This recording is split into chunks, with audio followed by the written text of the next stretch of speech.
Vamos lá, meus irmãos. Nossa nona aula de hermenêutica. Glória a Deus. Mais uma vez, graça e paz.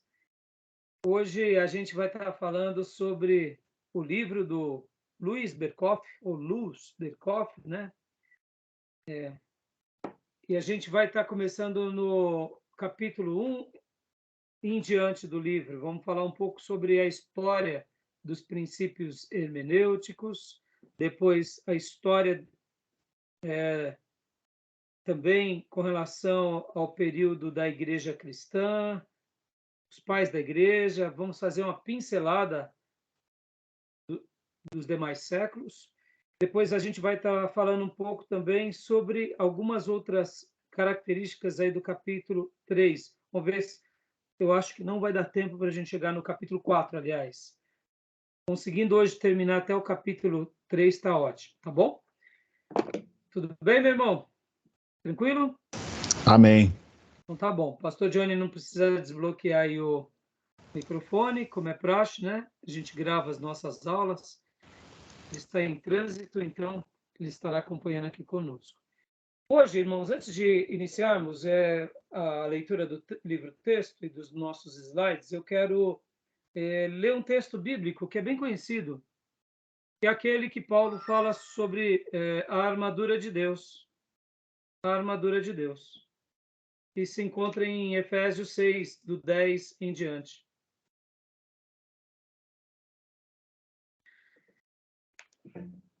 Esse texto é muito conhecido por nós. O apóstolo Paulo aqui falando sobre ele, fala sobre a batalha espiritual, que é uma realidade. Fala para que a gente se revista da armadura de Deus, aqui uma figura de linguagem. Fala sobre outra realidade também, que é a luta que acontece no mundo espiritual, nas regiões celestes. E aí ele vem do versículo 13 em diante e fala algo muito interessante. Eu peço que o irmão Gil leia para nós do 13 ao 17. Ok. Portanto, tomai toda a armadura de Deus, para que possais resistir no dia mau. Depois de terdes vencido tudo, permanecerdes inabaláveis. 14 também? Isso, até o 17. Estai, pois, firmes, cingido-vos com a verdade, e vestindo-vos da couraça da justiça. Calçai os pés com a preparação do evangelho da paz, embraçando sempre o escudo da fé, com a qual podereis apagar todos os dardos inflamados do maligno. Tomai também o capacete da salvação e a espada do Espírito, que é a palavra de Deus. Joia, muito bem. Glória a Deus. Esse texto é muito conhecido, uma bênção, como eu disse, o apóstolo Paulo já define algo para nós, que é uma batalha, que é uma luta. Teremos dias maus. Essa batalha acontece no mundo espiritual, contra os principados e as potestades nas regiões celestes. E ele fala, olha, se revista, se revista. E aí ele faz aquela comparação do soldado romano e das vestimentas de um soldado romano. Eu quero deixar aqui no início da nossa aula de hoje, e dessa gravação que a gente utiliza, inclusive, a gravação até, quem sabe, para as classes futuras, queria deixar essa reflexão, porque o que o apóstolo Paulo está fazendo aqui nada mais é, nada menos é do que uma figura de linguagem. Ele está usando aqui daquilo que falávamos há pouco de uma alegoria. Falávamos nas aulas passadas. Dentro das figuras de linguagem, nós temos muitas construções e a gente sabe que, por exemplo, dentro das figuras de linguagem temos símile, temos a metáfora, temos a parábola, temos a fábula, temos o provérbio, são tudo figuras de linguagem. E uma das coisas que eu quero destacar aqui nessa abertura da aula de hoje é o seguinte, que a escola de Alexandria era uma escola baseada na alegorização, ou seja, eles usavam com muita frequência figuras de linguagem no seu método de ensino. E podem ver que Paulo usou aqui, ao comparar com as vestimentas do soldado romano, ele usou uma figura de linguagem. Ele fez uma comparação. Então, eu quero só refrescar a memória de vocês que o Novo Testamento e o nosso mestre por excelência, Jesus, ele usou de muitas figuras de linguagem e entre elas ele usou da parábola. Muitas parábolas. Podem ver que os evangelistas registravam muitas parábolas. E é comum isso até mesmo nas 7 cartas do Apocalipse, que também são os ditados de Jesus para nós. Podem ver que ali, quando o Senhor está repreendendo as 7 igrejas, ele usa termos como sinagoga de Satanás. Ele fala sobre o colírio. Ele fala também sobre vestes. Ele fala sobre ao vencedor eu darei uma pedra, escreverei um novo nome. Ou seja, pode ver que a comunicação do mestre era permeada com figuras de linguagem, com retóricas, com símiles, figuras de retóricas, símiles, metáforas. Por que eu estou falando tudo isso? Hoje, guardem isso. No estudo desse livro, irmãos, a gente vai trabalhar bastante sobre essas duas escolas, que é a escola de Antioquia e a escola de Alexandria. Tá bom? E como eu disse na minha aula da semana passada, ou melhor, na aula de terça-feira, que tivemos na última terça, hoje a gente está tendo essa aula extraordinária quinta, eu falei para vocês que a igreja protestante, ela conserva a escola de Antioquia como a melhor escola. E quando ela fala sobre a escola de Alexandria, ela fala assim com uma certa desconsideração. Eu até entendo um pouco por que isso acontece. Porque, de fato, foi em virtude da escola de Alexandria, ou pelo menos no contexto da escola de Alexandria, que vão surgindo muitas heresias. Então, por isso que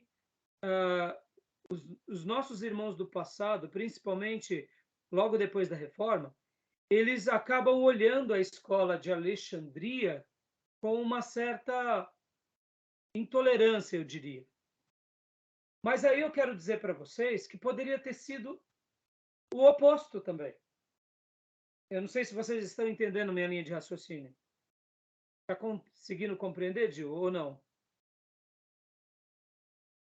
Tá?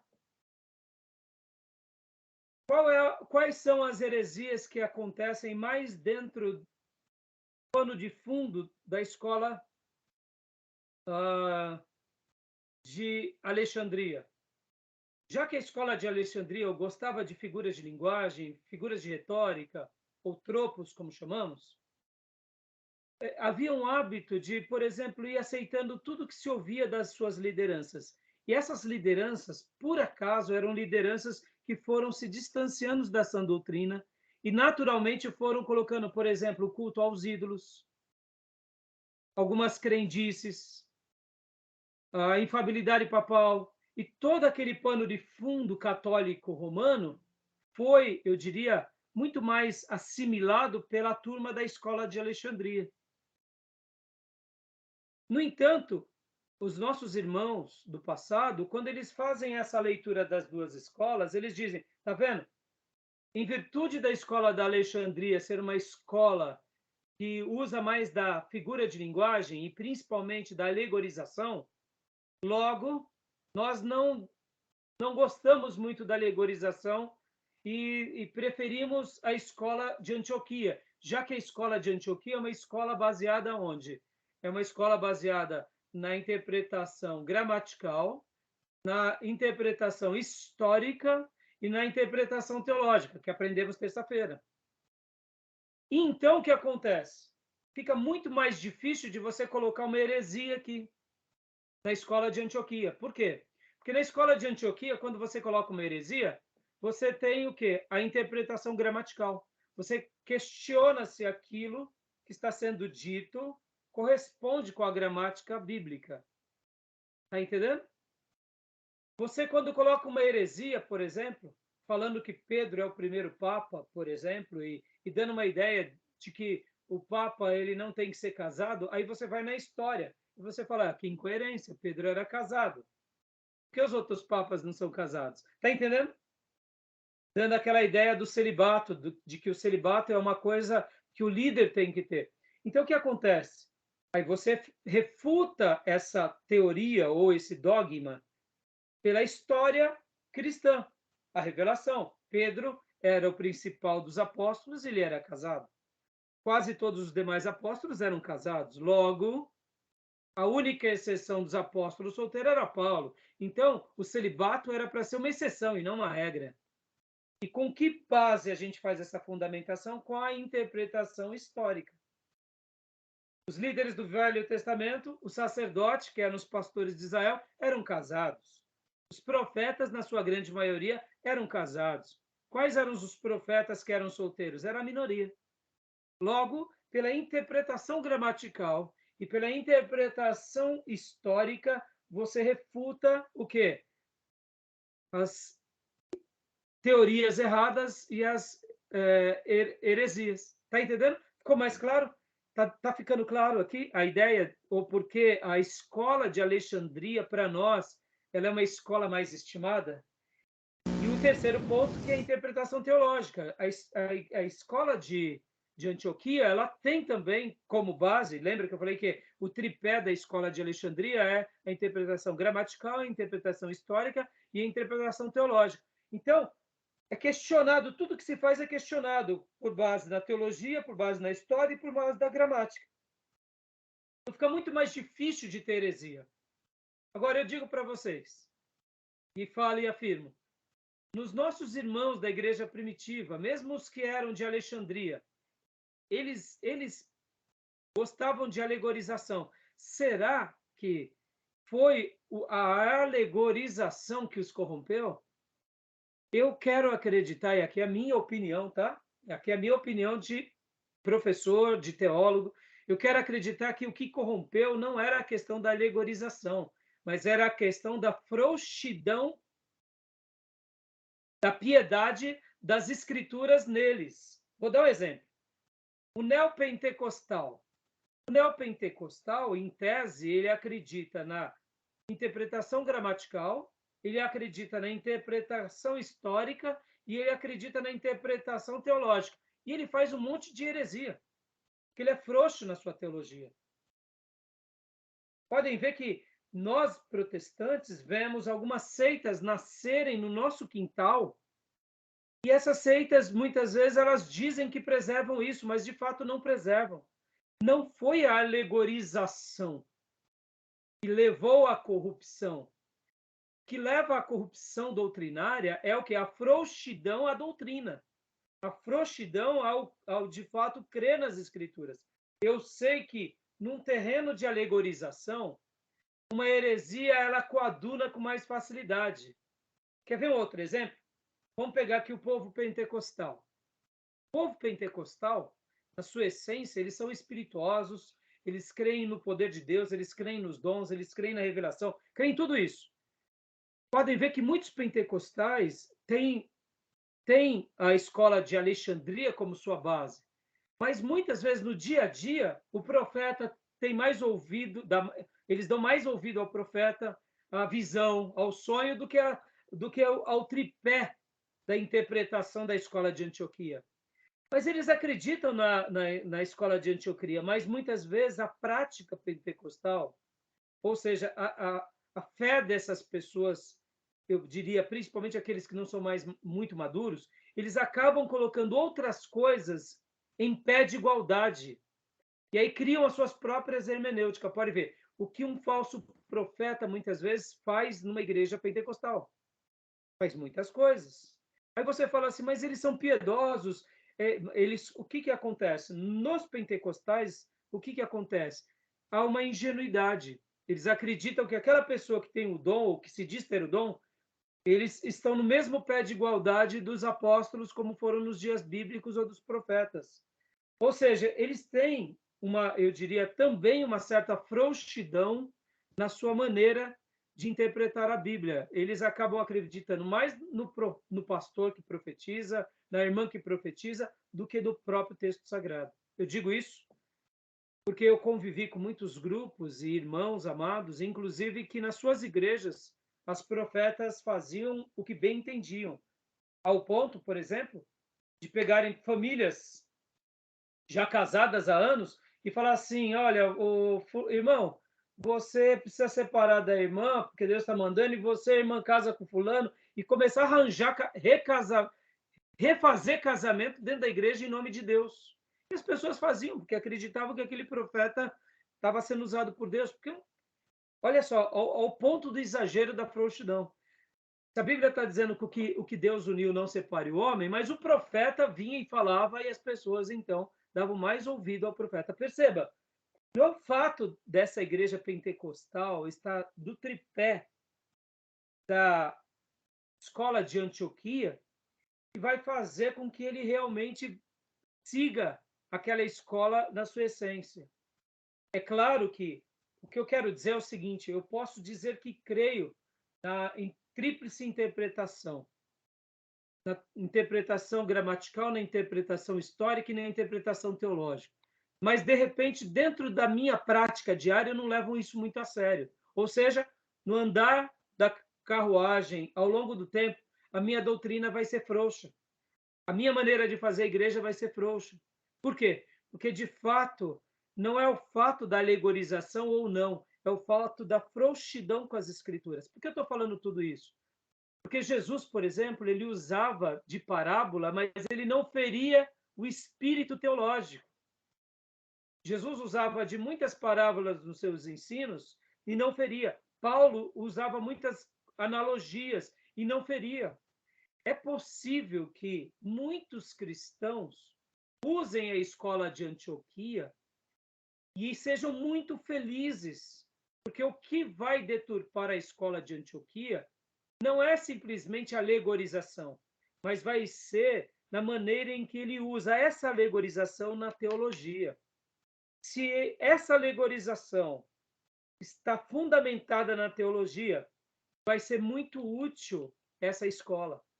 Por isso que eu disse que eu ia tentar reconstruir essa ideia aqui entre nós, mostrando que é possível sim você nadar de braçada na escola de Antioquia sem cometer deslizes.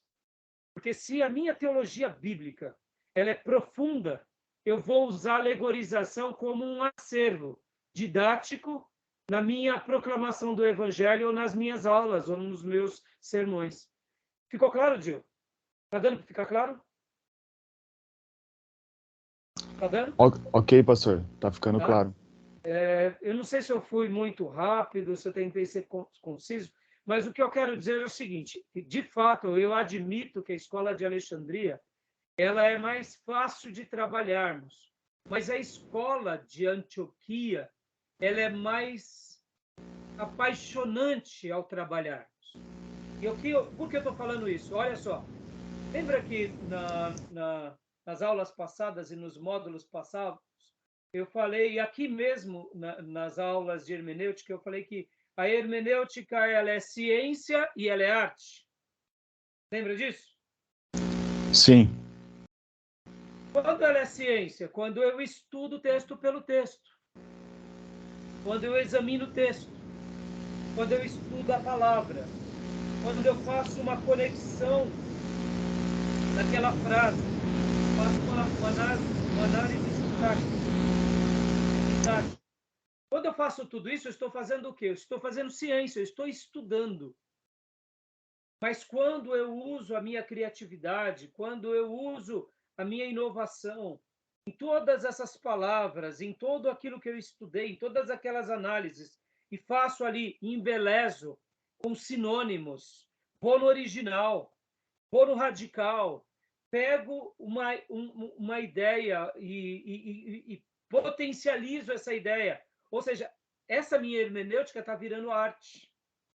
Olha que interessante. A escola de Antioquia, olha que fantástica essa ideia que eu tive. A escola de Antioquia, ela é ciência com arte. Ela é ciência com arte. Porque você vai estudar o quê? A gramática.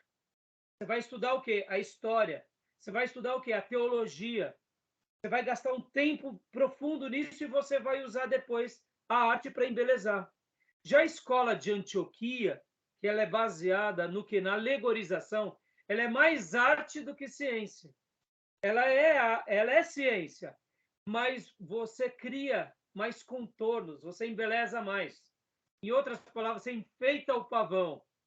E muitas vezes, numa comunicação, numa aula, e muitas vezes num sermão, é isso que vai fixar e que vai perpetuar o ensino aonde? Naqueles que nos ouvem. Por exemplo, quando nós falamos da parábola do filho pródigo, das ovelhas perdidas e da dracma, ninguém esquece.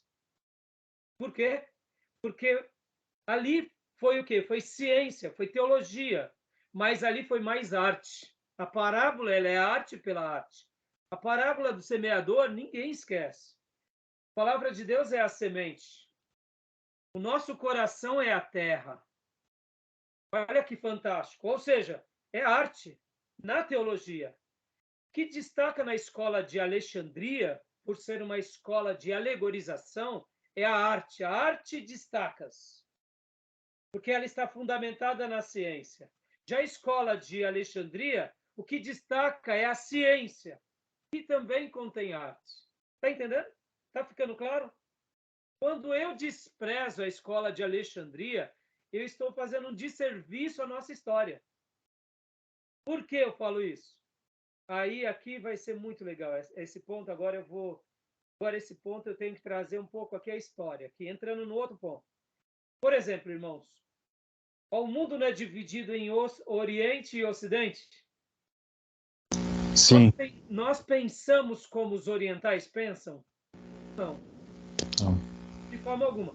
Pode ver que acabamos de ler um texto de Paulo que ele faz uma comparação às vestimentas dos romanos. Paulo era um oriental. Nós somos um ocidental. Olha que interessante. A escola de Alexandria, ela era uma escola oriental. A escola de Antioquia também era uma escola oriental. Eram duas escolas. Estavam, vamos dizer assim, claro, uma estava mais no Oriente, outra estava mais no Ocidente. Mas para nós hoje seria mais ou menos isso. As duas estavam no Oriente. Essas duas escolas estavam no Oriente. Mas por que eu estou falando um pouco sobre isso? O pensamento grego e o pensamento romano parecem que não, mas eles se mesclaram durante um bom tempo sobre a maneira de pensar. Ao longo dos séculos, eles se dividiram. Por que eu estou falando isso?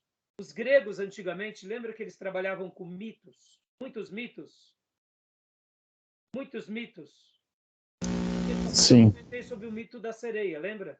Sim. Temos o mito de Procusto, o mito de Prometeu. Olha que interessante. Existem muitos mitos.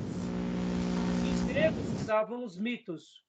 Os romanos também usavam os mitos, mas de uma forma curiosa. Essa ideia de mitologias, de figuras de linguagem, ela continua sendo preservada na escola de Alexandria, não tanto na escola de Antioquia, mas, de uma forma geral, esse tipo de figura de linguagem acaba sendo usado muito pelo povo oriental. Pode ver que, quando nós estamos conversando com japonês, quando nós estamos ouvindo uma história árabe, quando nós estamos ouvindo um provérbio judaico, geralmente é recheado de alegorização. Por exemplo, provérbio árabe: quem planta tâmaras não colhe tâmaras. Já falei isso para vocês.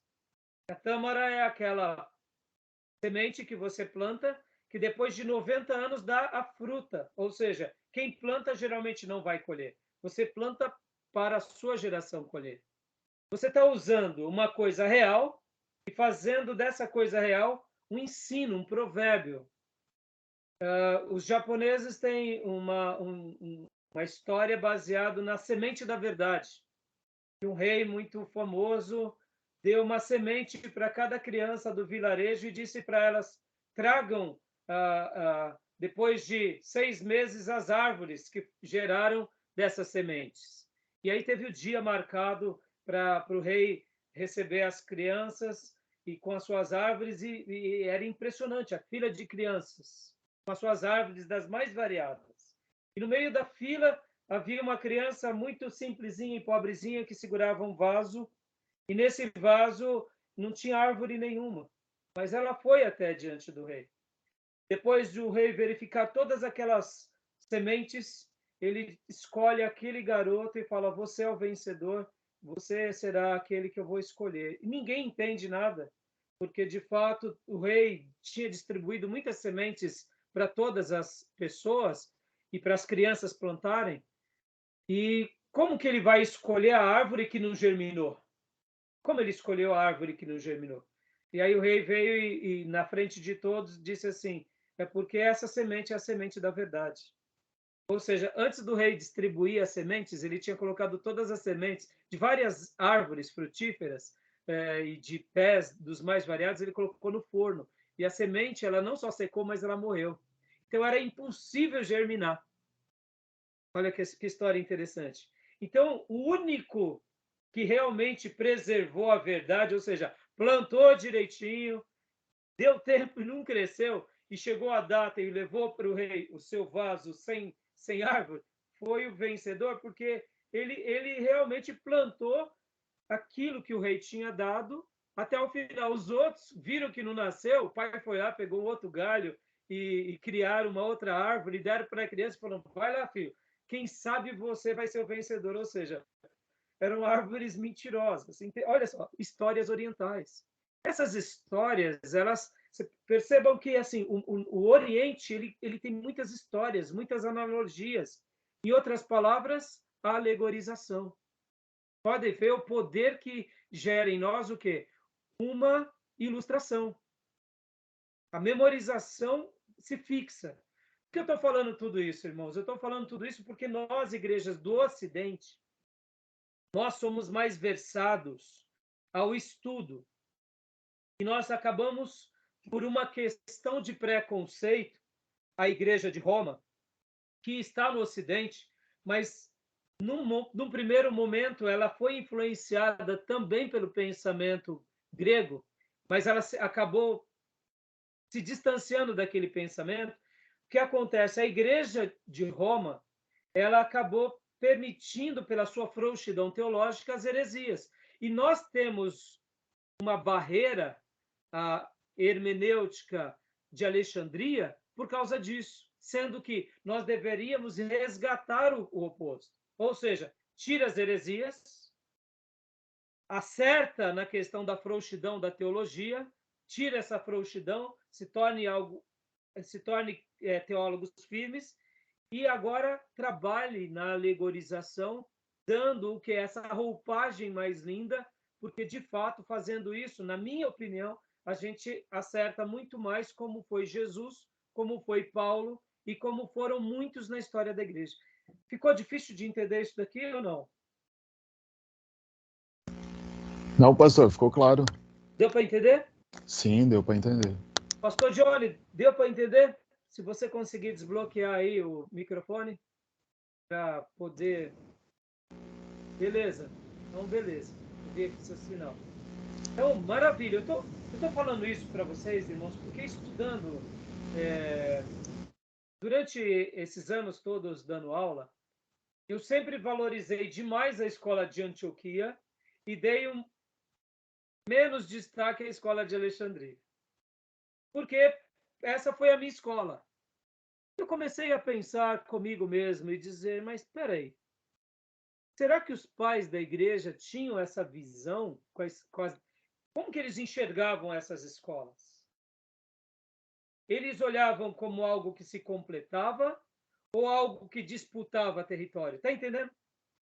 Nós acabamos disputando território com a Igreja Católica. Então, por isso que para nós a escola de Antioquia ela acaba sendo mais fácil de ser assimilada. Mas aí eu digo para vocês, o fato dela ser mais fácil nos leva a realmente termos mais precisão teológica. Mas quando eu, como um teólogo, olho e digo, espera aí, a escola de Alexandria pode ser extraordinária. Ela era extraordinária na patrística com os pais da igreja. Se ela se perdeu, não foi por causa simplesmente da alegorização, mas foi porque eles começaram a negociar sua teologia. E já que eles negociaram a sua teologia, a alegorização só veio como uma roupagem que deu deturpação. Por que eu estou falando isso? E agora eu quero concluir essa minha longa abordagem aqui introdutória com 2 livros clássicos da história da igreja. Um deles é esse livro aqui. Vou compartilhar agora com vocês.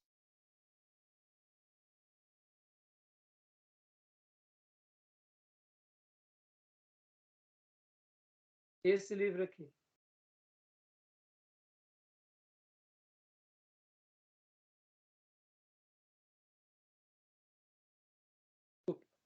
É esse daqui. E em seus passos, que faria Jesus? Nós lemos esse livro. M. Sheldon. Hã? Há uns 2 meses atrás, nós, os discípulos mais velhos da igreja, lemos esse livro. O que vocês acharam desse livro? Maravilhoso, meu Deus do céu. Maravilhoso. Agora eu digo para você, esse livro, ele é o quê?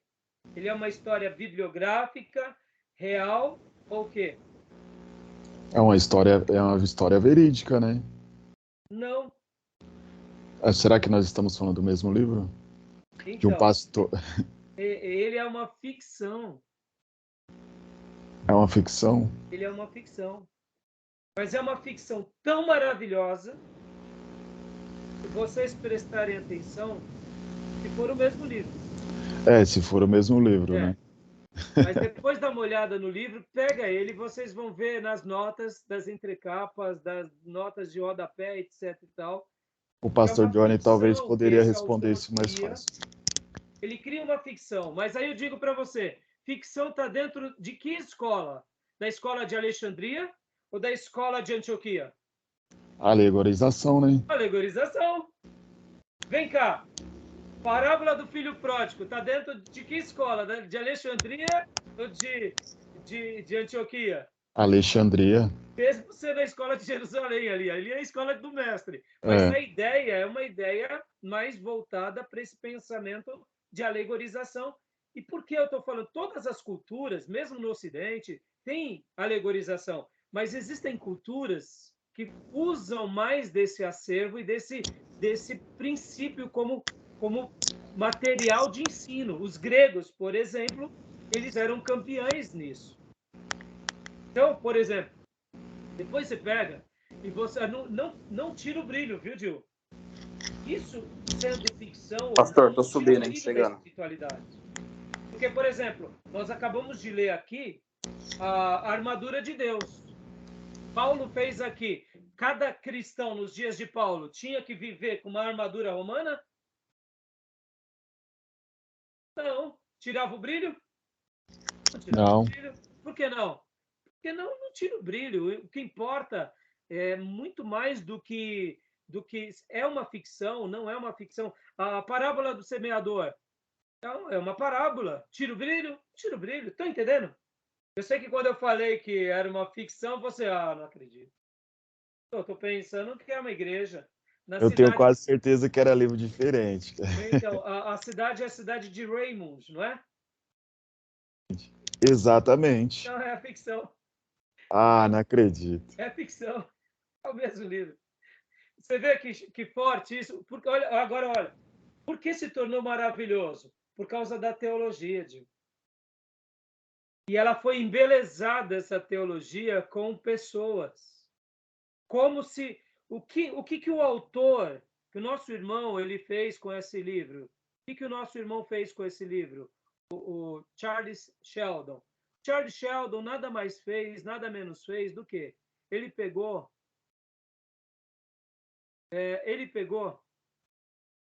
desejo verdadeiro e genuíno de cada cristão, de cada geração, deveríamos ser e viver.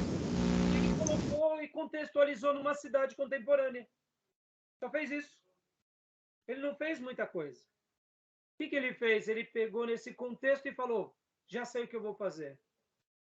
E ele fez uma história, fez essa construção, criou essa ficção, e quando nós lemos, nós nos constrangemos e falamos, Deus, eu preciso amar o indigente, eu preciso amar o próximo, eu tenho que me retratar como ministro, como regente do coral, como cristão, eu não posso continuar vivendo assim. Ou seja, ele conseguiu, por meio de um romance, por meio de uma novela, vamos assim dizer, que é uma ficção, traduzir todo o princípio bíblico cristocêntrico, escriturístico para nós, ou seja, a alegorização, escola de Antioquia. Está entendendo?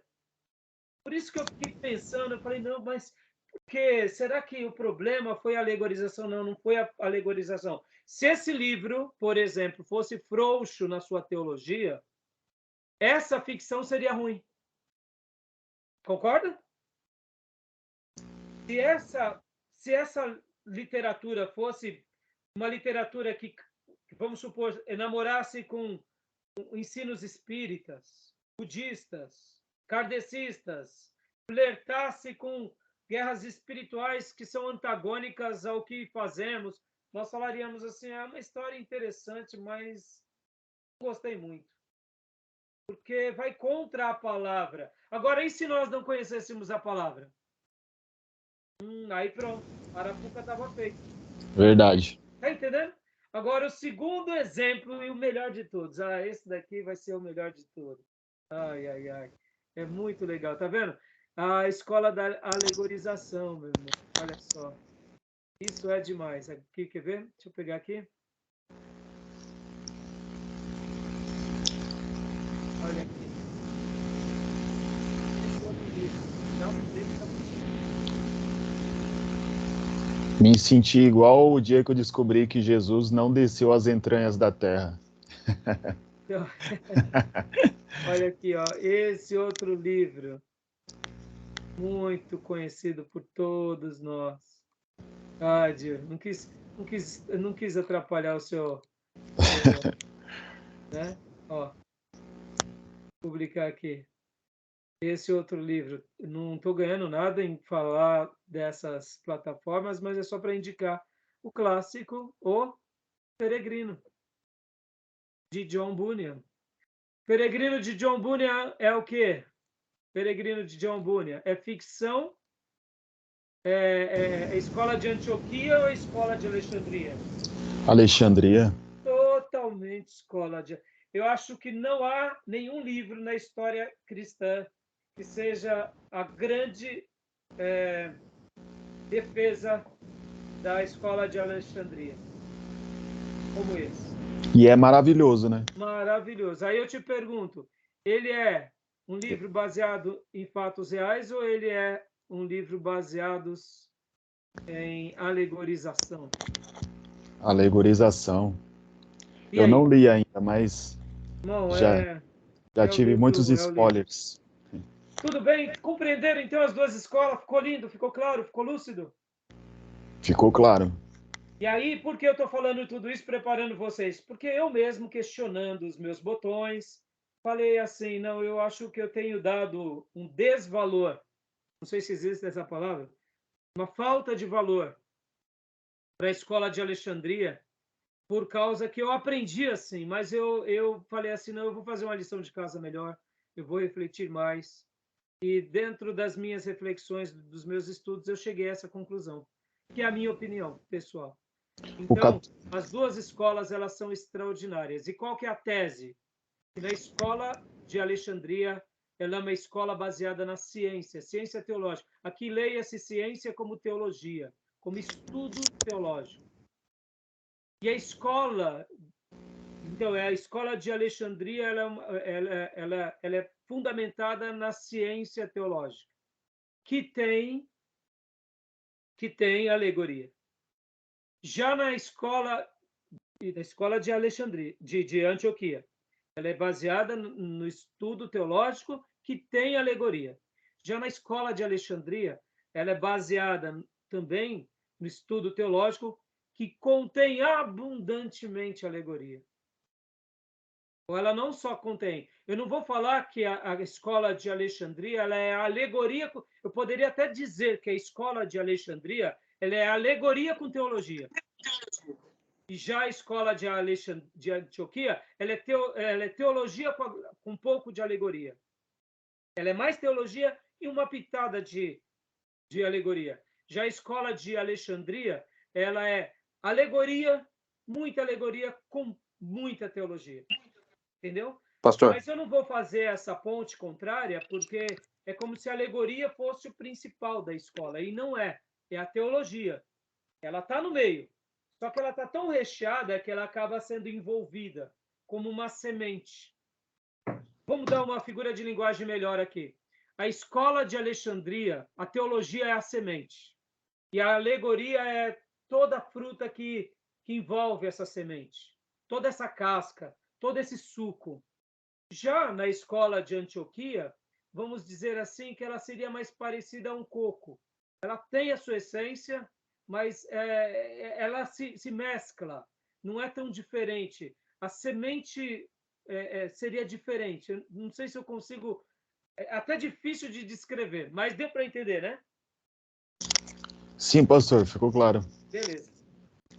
Pastor Johnny, diga, pastor. Não, eu só pedi para o senhor repetir isso que o senhor falou. Na escola de Alexandria, ela... O senhor usou uma frase interessante, eu acabei não captando. Então, a escola de Alexandria, eu compararia a escola de Alexandria, é o seguinte.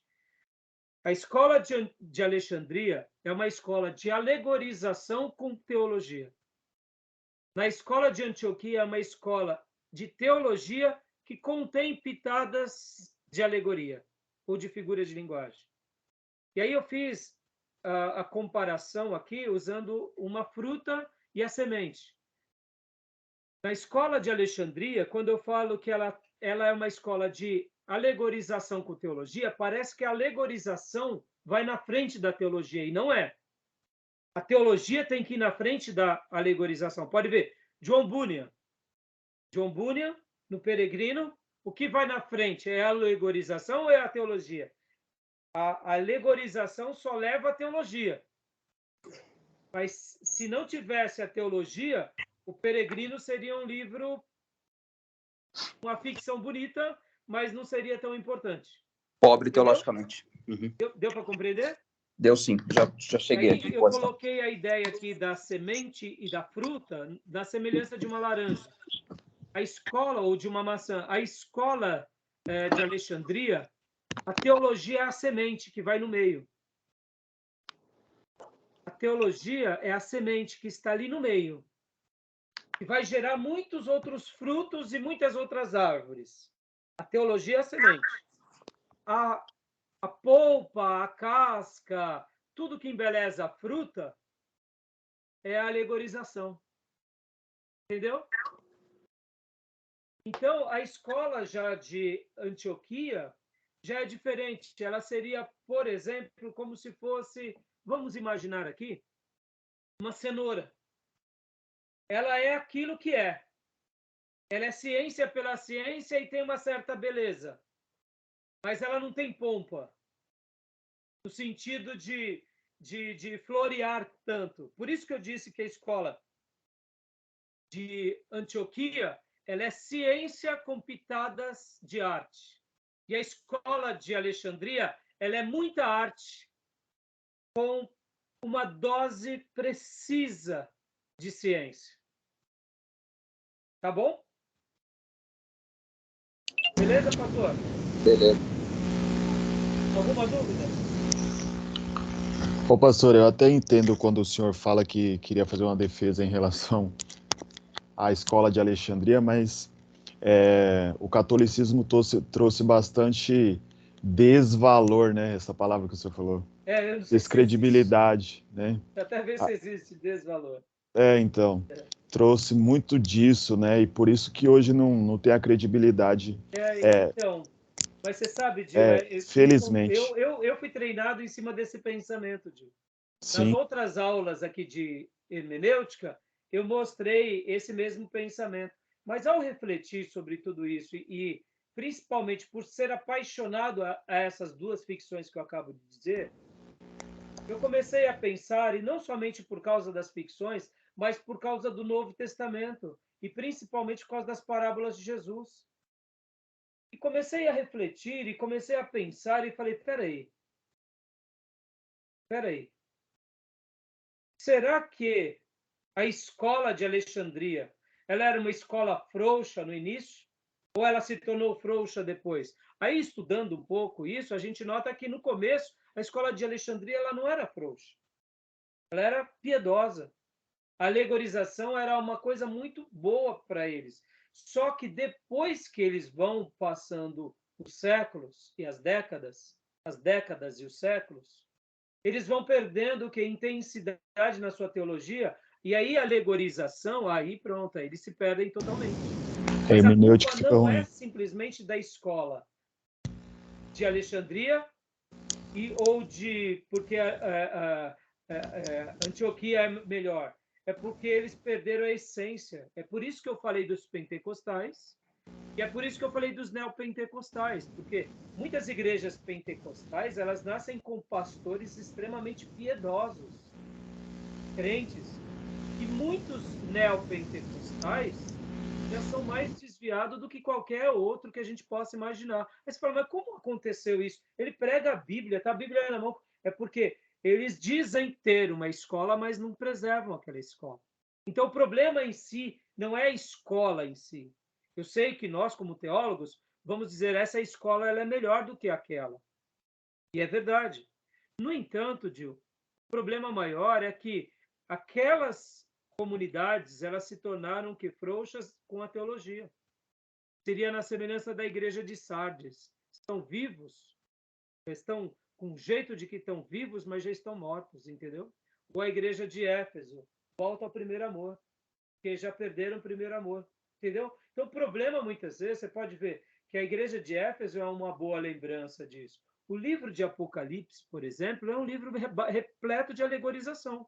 É uma profecia futura repleta de alegorização. Aí eu digo, por que não usarmos mais alegorização?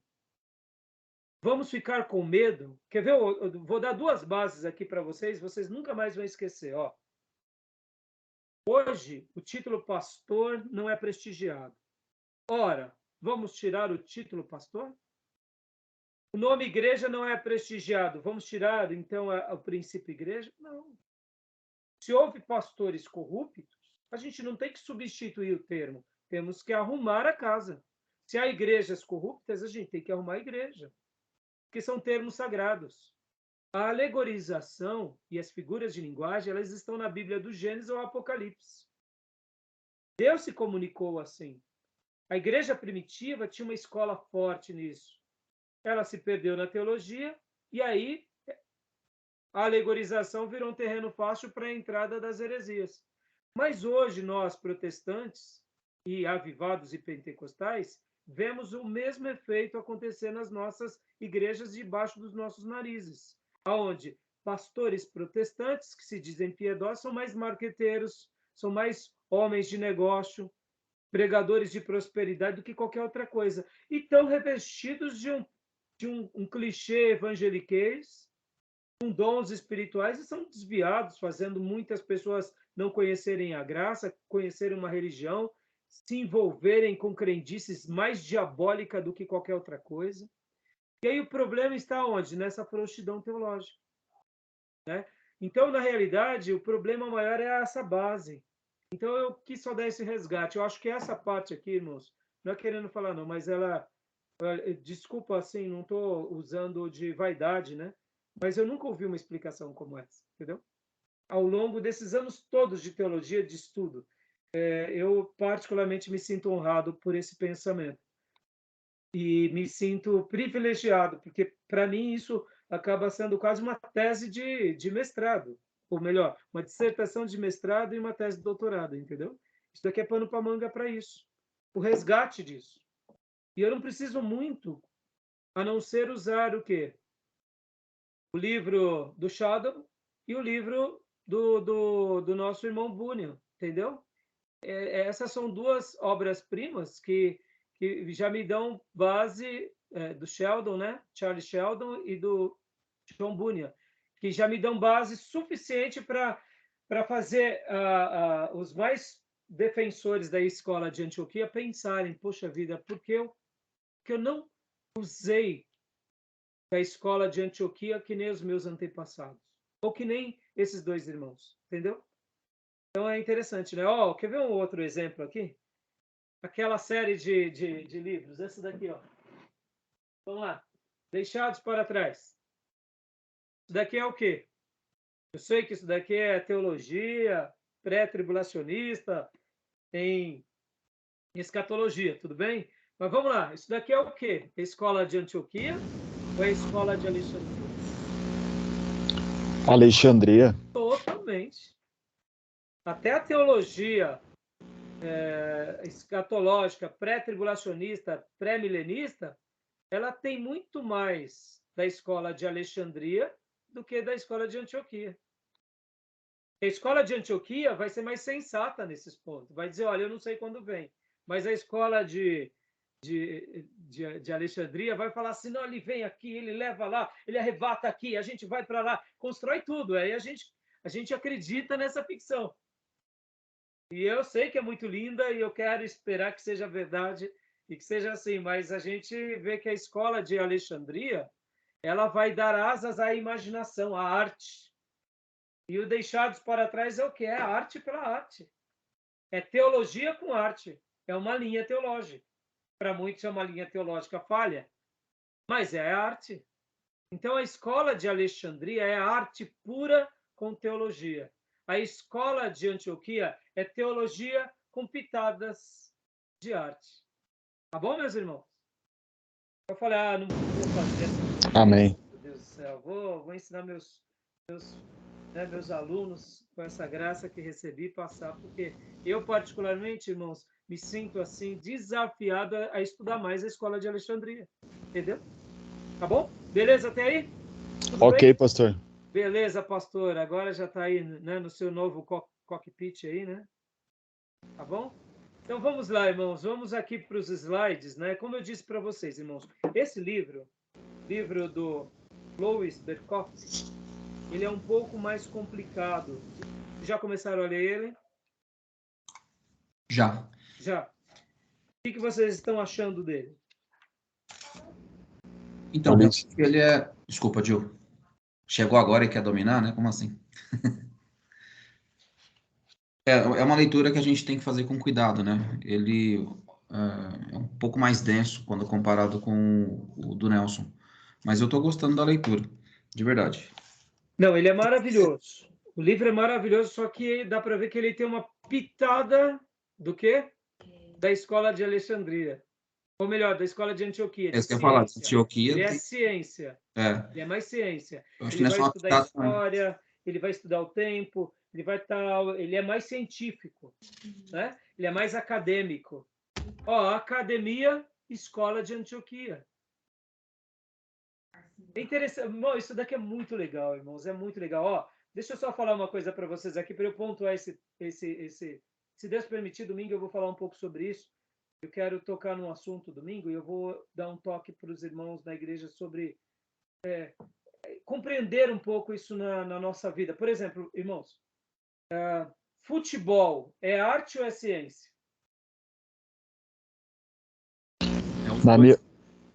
Na minha opinião, é arte. É arte. Mas tem ciência? Muita. Muita, com certeza. Orquestra sinfônica, música clássica, é arte ou é ciência? Eu acho que é os dois ainda também. É os dois, mas predomina qual? Arte. A arte. A arte. É arte com um viés altíssimo de ciência. Mas é arte. Medicina. Em especial quando um médico não só está ali durante os seus anos de estudo, mas ele está ali abrindo o peito de uma pessoa e tal, arrancando o peito, tirando o coração, botando para fora. Ali é arte ou é ciência? Ciência. Ciência. Aí, de repente, as máquinas param e dá um piripaque aqui, começa a dar uma coisa que eles não aprenderam, e aí o médico tem que improvisar. O improviso é ciência ou é arte?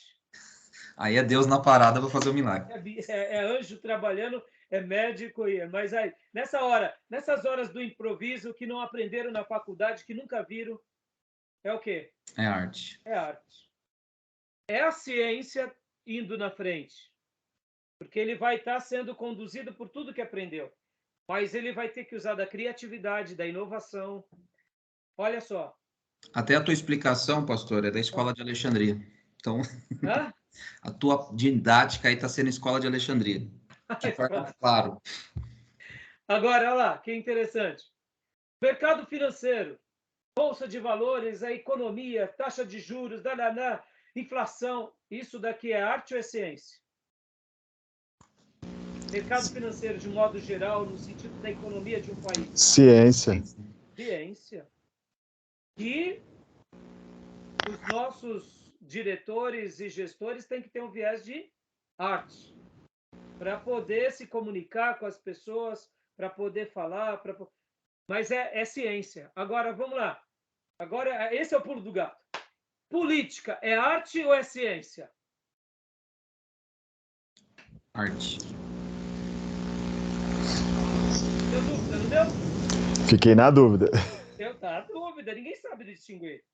Eu ouso dizer, política é arte, com pitadas de ciência. Aonde está a ciência? O resultado da eleição, a estrutura do partido, a nomeação do partido, tudo depende do quê? De conchavos, de debates, de opiniões. Isso é ciência? É ciência, é a ciência democrática. Mas aonde a arte? A pessoa que não tem comunicação clara, como, por exemplo, o Suplicy. Por que o Suplicy nunca foi presidente da República? E foi o Lula, um operário? Porque o Suplicy não é carismático, o Lula é. Simples assim. O Lula ele tem a percepção psicológica das pessoas, o Suplicy não tem. É simples assim. O que é o carisma pelo carisma? Você ensina uma pessoa a ser carismática? Ou ela já tem um viés carismático meio brucutu?